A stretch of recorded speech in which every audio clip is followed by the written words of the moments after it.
लड़की के विवाह में हो रही है परेशानी, शिक्षा में आ रहे हैं व्यवधान, मान सम्मान में हो रही है कमी, धन अथवा धन के कोष में विकास नहीं हो रहा है या उनमें कमी आ रही है, सही निर्णय आप नहीं ले पा रहे हैं, शरीर में चर्बी की मात्रा बढ़ रही है और लीवर में परेशानी है, तो इन सारे समस्याओं का निवारण हेतु आज आपके लिए लाए हैं अत्यंत सरल और कारगर उपाय। जी हाँ, हम बात कर रहे हैं देवगुरु बृहस्पति से संबंधित यंत्र की। इन क्षेत्रों में जो बताए गए हैं उन सारे क्षेत्रों में आपको समस्या हो रही है, तो इन सारे समस्याओं के समाधान हेतु आप गुरु यंत्र को धारण करें और इस यंत्र को आप घर पे स्वतः खुद से निर्माण कर सकते हैं। वही तरीका हम आपके सामने प्रस्तुत कर रहे हैं इस वीडियो के माध्यम के द्वारा। तो जानिए आप गुरु यंत्र का निर्माण कैसे करेंगे, क्या विधि है, किन किन वस्तुओं का उपयोग किया जाता है और क्या विधि है धारण करने की, कौन से नक्षत्र या शुभ दिन है गुरु यंत्र को धारण करने की। तो गुरु यंत्र में ये अंकों का प्रयोग किया जाता है। देखिए, सबसे पहले सरल माध्यम से हम आपको बता दें कि आपके सामने यहाँ पे गुरु यंत्र बने हुए हैं। इसमें हिंदी अंकों का प्रयोग किया गया है और नीचे यंत्र के नीचे गुरु के बीज मंत्र ओम ग्राम ग्रीम ग्रौम शह गुरुवे नमः लिखे गए। ये तांत्रिक मंत्र है या वैदिक? ये बीज मंत्र है। वैदिक बीज मंत्र है? नहीं, वैदिक मंत्र अलग होते हैं, पौराणिक मंत्र अलग होते हैं, बीज मंत्र अलग होते हैं। हर एक मंत्र के लिए गायत्री मंत्र अलग होते हैं, सामान्य मंत्र अलग होते हैं, तंत्रोक्त मंत्र अलग होते हैं। तो आप बीज मंत्र का प्रयोग करें, ये सूक्ष्म है, लघु है और कारगर है। अच्छा। तो यंत्र, किसी भी यंत्र को भोजपत्र पे अंकित करें, स्याही के रूप में। आप भोजपत्र फिर पुनः देख लें। पूजा गृह में इस तरह के आपको भोजपत्र मिलेंगे कागज के रूप में। पुराने समय में वैदिक युगों में जो भी मुख्य बातें थे वो ऋषि महर्षि इसी भोजपत्र पर लिखते थे, या वृक्ष के पत्तों में या वृक्ष के छालों पर या शिलापट पे लिखकर उसका संग्रह करते थे। तो भोजपत्र यहाँ पे हमने अष्टगंध निर्माण कर लिया है, बस इसे गंगाजल में मिला के स्याही का रूप देना है। अष्टगंध की चर्चा आपको अन्य वीडियो में दिए गए हैं अच्छे तरीके से, उसको आप देखिएगा तो अष्टगंध कैसे आप तैयार करिएगा उसके बारे में आपको जानकारी मिलेगी। तो ये भोजपत्र और अष्टगंध के यहाँ चूर्ण है। कई 8 तरह के द्रव्यों को इसमें मिश्रण किया जाता है और इसे गंगाजल में मिलाकर स्याही का रूप दिया जाता है। अब बारी आ गई कलम की, लिखने के लिए। तो आम की लकड़ी, अनार की लकड़ी, नीलकंठ के पंख अथवा मोर के पंख का प्रयोग करिए कलम के रूप में।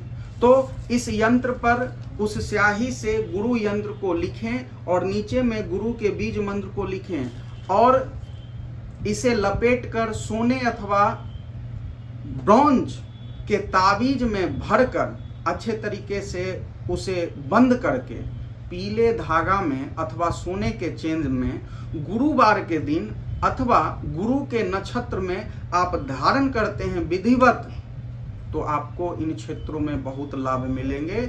और किसी भी चीज को आप धारण करते हैं तो 5 से 6 चीजों को अर्पित अवश्य करिए। यानी यंत्र निर्माण होने के बाद उसे ताबीज में भरकर चेन अथवा पीले धागे में पिरोकर सर्वप्रथम गंगाजल से धोके उसे पीतल की थाली में रख के पीला फूल, अक्षत और हल्दी युक्त, यानी अक्षत हल्दी से रंगे हुए हों, तो पीला पुष्प, पीला अक्षत, गाय के घी का दीपक जला के प्रज्वलित करें, 2 कपूर जला के दिखावें, धूप बत्ती का धुआं दिखावें और बीज मंत्र ओम ग्राम ग्रीम ग्रोम शह गुरुवे नमः का कम से कम 1 माला जप भी कर लें और इस यंत्र को आप धारण करते हैं तो निश्चित तौर पे ही आपको लाभ मिलेंगे ही मिलेंगे और मिलते हैं।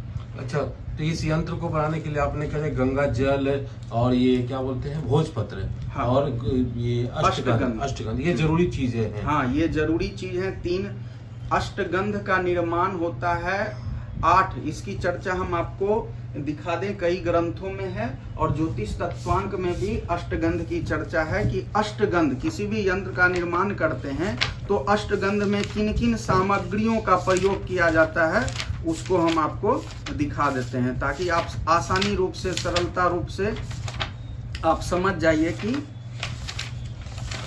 अष्टगंध का निर्माण में किन किन चीजों का प्रयोग होता है।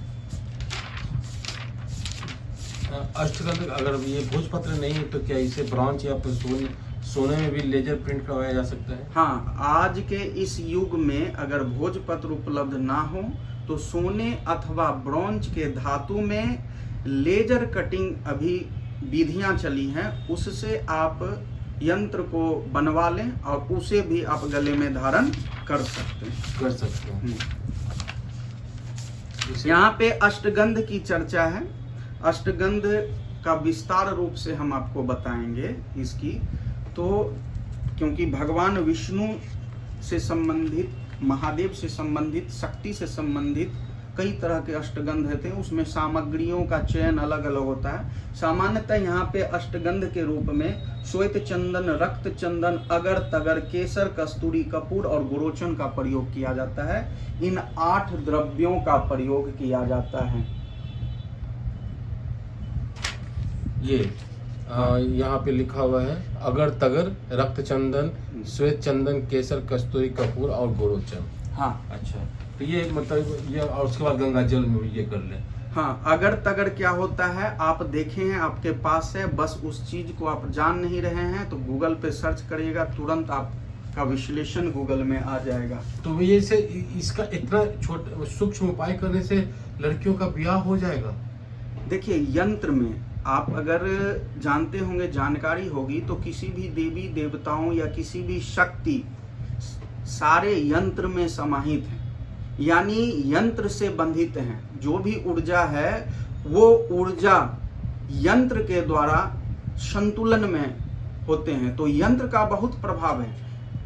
ऐसा मान्यता है कि यंत्र में देवी देवताओं की शक्तियां समाहित हैं, वो प्रारूप है, अर्थात जहाँ पे चित्र का या मूर्ति का आप प्रयोग नहीं कर सकते हैं तो वहां पे यंत्र, देवी देवताओं से संबंधित, ग्रहों से संबंधित यंत्र की पूजा करने पर भी आपको उतना ही लाभ मिलेगा। कैसे पता चलेगा कि गुरु खराब है? हाँ, गुरु कुंडली में, अगर कुंडली आपके जन्म दिन, जन्म का समय और जन्म के जगह स्थान अगर आपको मालूम है तो आप अपनी कुंडली की विवेचना करवाएंगे, तो कुंडली के माध्यम से हम आपको बता देते हैं कि जब देवगुरु बृहस्पति पाप ग्रह अर्थात राहु, केतु, शनि से प्रभावित हों, खास करके इन 3 ग्रहों से, शनि, राहु और केतु से प्रभावित हों, या उनके साथ किसी भी घर में बैठे हुए हों, या देवगुरु बृहस्पति पर इन पापत्व ग्रहों की दृष्टि हो, तो इस स्थिति में, या देवगुरु बृहस्पति शनि के मकर राशि में नीच के हो जाते हैं, तो मकर राशि में विद्यमान हो, या कुंडली में 6ठ भाव में, अष्टम भाव में या द्वादश भाव में विराजमान हो, या उनके अंश कला विकला या अंश जो है वो काफी अल्प हो, यानी बलाबल नहीं हो, तो इस स्थिति में कहा जा सकता है कि देवगुरु बृहस्पति का शुभ प्रभाव से आप वंचित रह जाइएगा और इन क्षेत्रों में समस्याएं उत्पन्न होगी। और खास करके स्त्रियों के लिए देवगुरु बृहस्पति पुत्र और पति के कारक होते हैं, इसलिए देवगुरु बृहस्पति का भी अवलोकन करना चाहिए कि स्त्री के विवाह में परेशानी अगर हो रही है तो देवगुरु बृहस्पति के भी उपाय करने चाहिए। अगर किसी को जम तक जन्मस्थान नहीं है तो क्या राशि के हिसाब से भी हुआ या नाम के पहले अक्षर से भी ले सकते हैं? एकदम, आप अगर धनु राशि के, मीन राशि के हों तो गुरु यंत्र आपको अत्यंत लाभ प्रदान करेगा, चाहे नाम से या जन्म से। हाँ, नाम से या जन्म से ये हो सकता है, क्योंकि यंत्र के नकारात्मक प्रभाव नहीं है, यंत्र के दो तरफा लाभ है।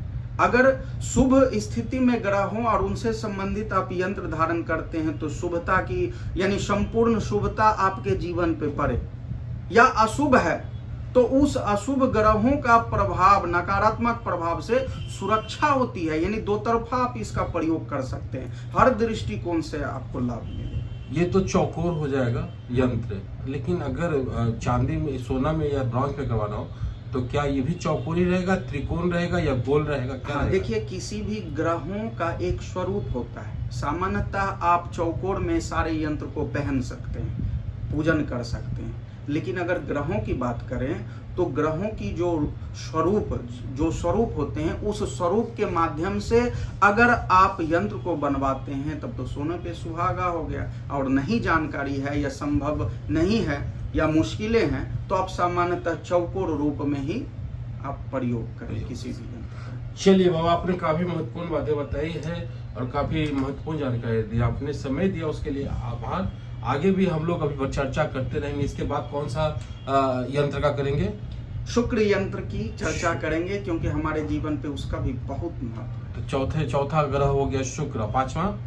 उसके बाद क्रमशः बुध की चर्चा करेंगे, चलिए, मंगल की चर्चा करेंगे, राहु केतु की चर्चा करेंगे, शनि यंत्र की चर्चा करेंगे। चलिए, बहुत बहुत धन्यवाद। हर हर महादेव। हर महादेव। तो ये गुरु यंत्र आपकी कई समस्याओं का समाधान कर सकता है। अगर आप बनाने में सक्षम हैं तो घर में बनाइए। बनाने की विधि इन्होंने बता दी है, बहुत ही आसान विधि है और उस विधि से अगर आप बनाएंगे तो आपको कोई दिक्कत नहीं होने वाला है। सामग्री को एकत्रित करके आप एक दिन बना लीजिए और सही समय पे। अगर आप बना नहीं सकते हैं तो बाबा से भी आप बनवा सकते हैं और नंबर नीचे डिस्क्रिप्शन में दिया हुआ है।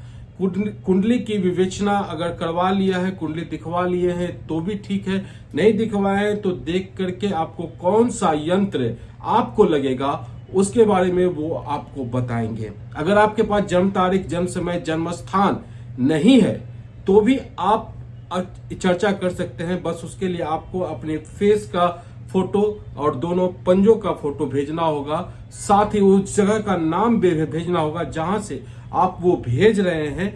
उसके बाद वो आपको ऑनलाइन सजेशन देंगे और 20 दिनों तक आप उनसे किसी भी तरह की बातों इससे संबंधित कर सकते हैं।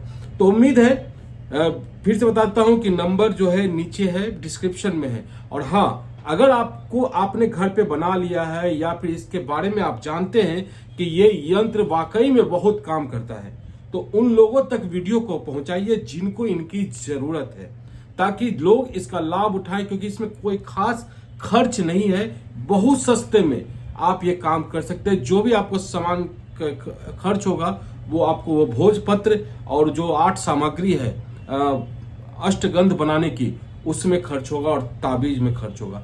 तो फिर मिलेंगे किसी और नए अपडेट अगले वीडियो में जो शुक्र की चर्चा होगी उसके बारे में। और इसके पहले सूर्य यंत्र और चंद्र यंत्र की चर्चा कर चुके हैं। अगर आपने नहीं देखा है वो वीडियो तो आप देख सकते हैं। फिर मिलेंगे किसी और नए अपडेट साथ। इनसे का जय भारत, जय बिहार, जय हिंद।